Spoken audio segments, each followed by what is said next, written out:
very surprising. Down to the last second, and we know Songyun is a bit trolly. We are going to see that very normal and standard Zac. Not as standard for this man in particular, though. Seongwon has really played almost no Zac this season. It hasn't been a big pick for him. He likes to have a combat advantage, so they're losing a lot drafting the Zac from Seongwon's side. It's his first game of Zac on the year, so it's definitely a defensive jungler. I think it's time to get aggressive. The Nidalee for another threat is very likely. When you see a Zac, you start going hunting. You have mid lane priority either with another strong blind pick or just the Sion.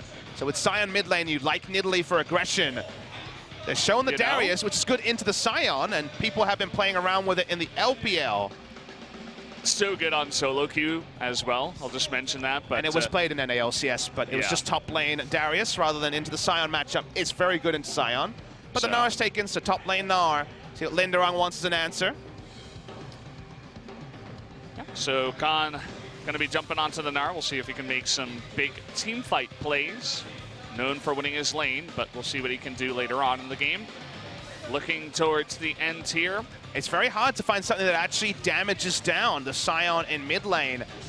You have to go for something that can be answered by a Banner of Command and a Abyssal Mask. You can already plug and play that those will be the items as Sion goes for very early. They're going to go for Taliyah to try to actually fight for the ability to fight early, but the problem you see here is that they have Gnar into Ornn, which will have priority, especially after the Phage is purchased. Sion can ignore magic damage in almost every matchup, and then Peanut starts invading with his lanes, and things go from bad to worse for Seongwon on his first game for 2018 on the Zac, a late convert on the pick. So unless Songyun and Key are having their way with the bot lane and actually being a pressure valve, you worry that the pressure of coming off a 62-minute loss into Nidalee being set up for success may be too much for ROX Tigers to deal with. Yeah, they're going to have to put game number 1 behind them as well, as Key was the first blood given over to the Flash, the real profit that Kingston have for their early game focus draft. Lava, well, we mentioned he had to gather his mental again. He had to grab it, put it back into his head after it fell out from game number 1.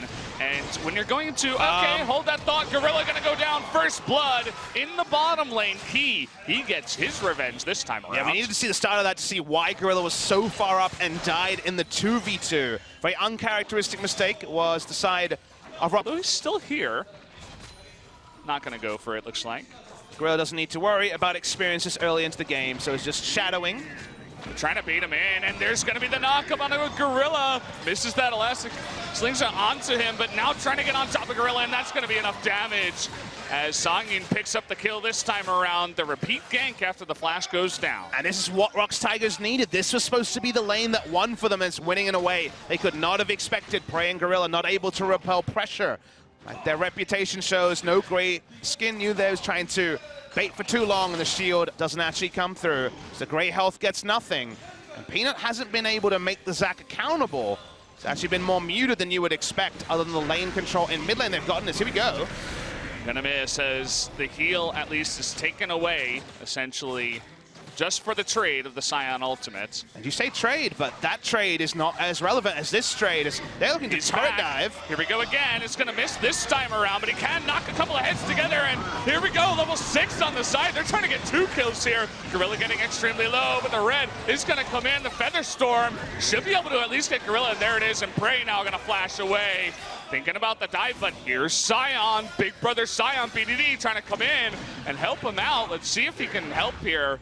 And just a bit of damage. He's trying to get the double stun, but here's Taliyah now trying to come into the backside. Gonna go on the left side of the wall. Very smart. The follow-up from Seongwon is gonna have that passive proc, and that's gonna be 1 kill, and now BDD's in some trouble as Lava's got nearly full mana, and the chase here is gonna be incredible. The flash coming in, the mid-seismic shove. Lava here as much as possible.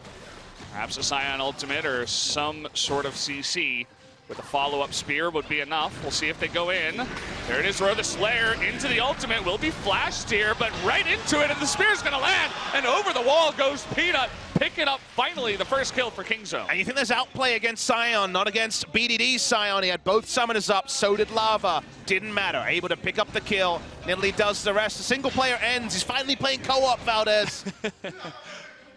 He's finally willing to share some of that farm. Look at how much he has, 131. Just 10 behind the Kog'Maw they've got on their team. Watch the replay here. It's very hard to make this play work because Flash and Heal is up on Lava, but he knows exactly what to do. The hitbox is generous. Goodbye, Lava. You're dead.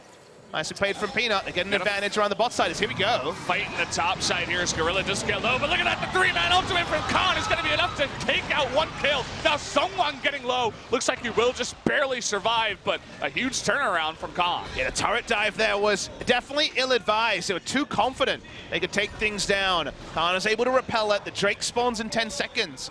That could have been their setup. They could have been bot lane and not trying to find this third outer turret. So that Seongwon do consider the gold has not been spent on now. It's been spent on Rod of Ages, so it's delayed. It's setting up here. Oh boy, that's a big wall. And Prey in the front. The Devourer is not coming in just until the last second, but it's too late. And now Gorilla getting low. Khan with the Meganar is going to hit 3. Meanwhile, Lava on the side is going to be soloed up here by BDD. One more will do it with the knockup coming in, but it comes out. And finally, they're able to get that kill. Now Songyun in the front line getting low. Looks like Khan trying to tip away at him, and he will do exactly that. Finally, Seongwon will go down, and Linderong low as well. He's saying, I'm just leaving. Somehow Seongwon takes out Peanut before he officially dies, but definitely a good fight for KingZone. The Kog'Maw was supposed to be the crown jewel. The Nidalee had all the items, but Sion was able to be the answer. And the consistent damage was by Gnar, of all people, at this 90-minute fight. We're early enough into the game where the Gnar damage with the Black Cleaver stacking up is massive. And BDD, if he can do one thing, it's keep a fight going with consistent PLCC. He soloed down Lava with his base damages. Watch the replay here. If you told me that Prey and Peanut go down first and KingZone win a fight, I wonder how. And this is how we get to get the actual information onto that. It was a great play. Gorilla had no Devour range at the start, so he goes down. But BDD just solos out Lava with the instant unstoppable onslaught, even through the W, the grand entrance, kills him, and then Gnar on the back end is basically an AD carry in this fight. He does the best impression of Kog'Maw you could ever ask for. They take down closest targets, all in to kill Nidalee and Kog'Maw, not enough. In the next fight, if those two people live, that's going to be a problem as well.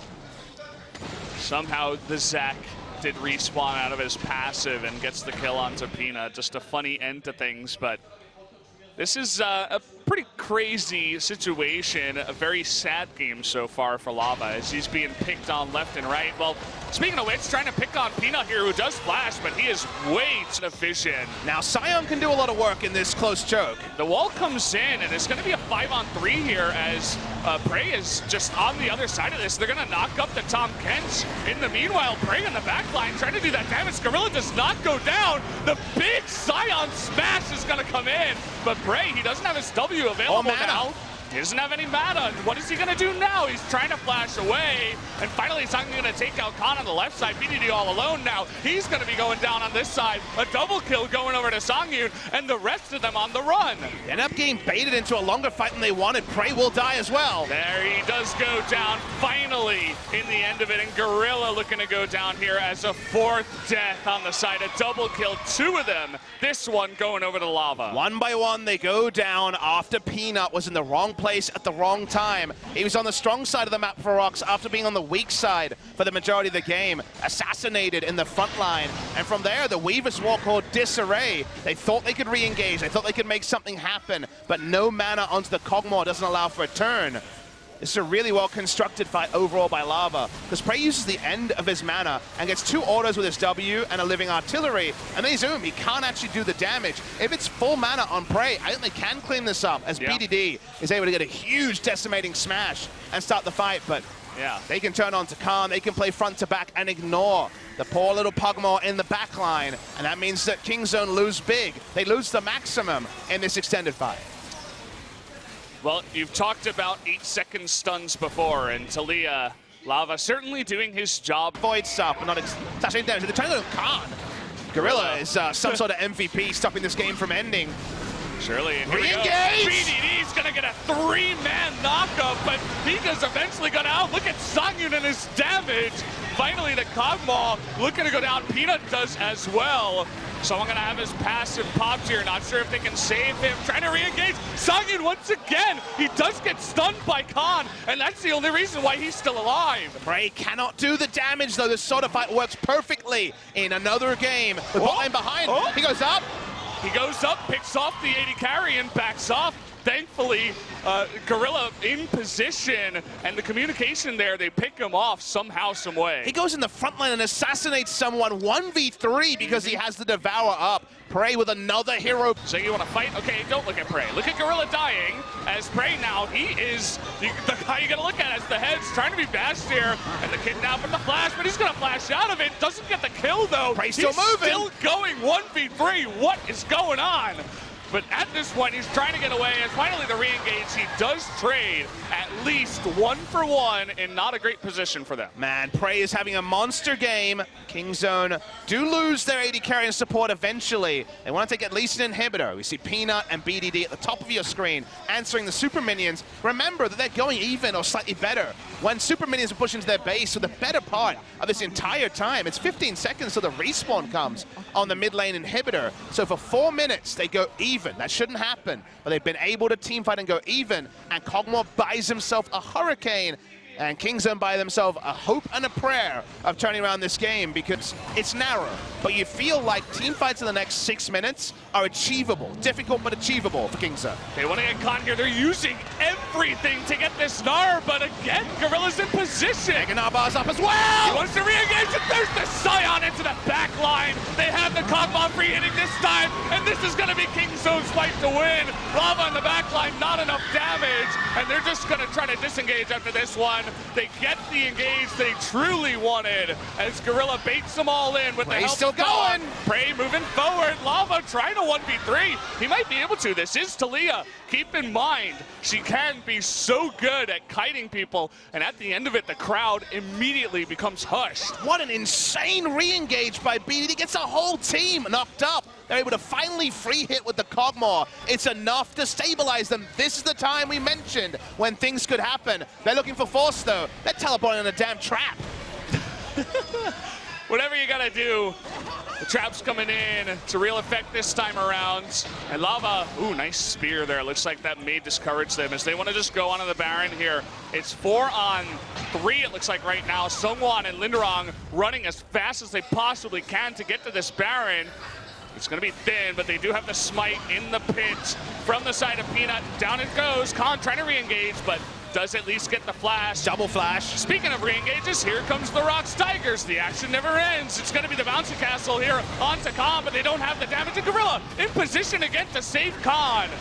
Can he get out himself is the real question. BDD trying to be the hero. He does flash away. Finally, Gorilla makes it out. This is the most tremendous fiesta I have ever seen. That Kingzone are still in this game with so many micro outplays. ROX Tigers keep bashing their heads against them. Someone's going in again. And this time it's not going to pay off as Prey's going to take him out. And here comes BDD. And finally, Peanut's going to pick up another kill. As Key in the front line is going to eat it as well. Seongwon baits 3 members of his team. Careful about this one as you have all the CC in the world. He's going to be knocked up. They try to save him. This time, Gorilla cannot even eat him over the wall. And speaking of walls, it is level 16, so 8-second duration, like you mentioned, Valdez. The chase is on. Yep, coming on in here, trying to Abyssal Voyage, and he gets them out. Somehow, some way, Gorilla saves another member. How do I get Gorilla insurance? It seems like the best deal ever. You can't die. He's there for everyone. He's got a group discount, 4 members for the price of 1. Get 1 member. Will he get the inhibitor? They're beginning to poke at it, and it looks like Kingzone not ready to re-engage just yet. All right, ROX Tigers making good decisions. Peanut respawns in 3 seconds. Gorilla is trained down and can't save himself. But things get better. Risky to walk up for this inhibitor as the respawn is there from Peanut. Khan has the Nava. He's going to get the 3-man ultimate into the stun, but is it enough? Sangin in the back. He's doing the lineup and bringing the members in. Prey trying to go 1v5, but it's not going to happen. Everybody on the side of Kingzone goes down. And it looks like finally the ROX Tigers have done it. We're late enough in the game. They're going to push in. The exhaust from Key won them the fight. Exhausted the entire time was Prey. He could not do it. The insurance plan, I guess it might end up paying out after all, as Kingzone, the game could end here. Yeah, they're going to re-engage once again as Khan trying to be the hero with the help of Gorilla. They have the wave pushing in the bottom side, though. You notice that members of ROX Tigers getting low. They're going to come in onto Gorilla, and they finally get him out. It looks like Kong will meet the same fate. And guys, looks like we're going to a game number 3. The ROX Tigers, they have done it. They've defeated Kingzone in a game victory. Looking for a game 3 victory. Can they do it? We'll see. It's going to be all tied up. Richly deserved victory for ROX Tigers in game 2. Kingzone continues to be too aggressive, to make the wrong moves. Peanut trading his early experience for the Kog'Maw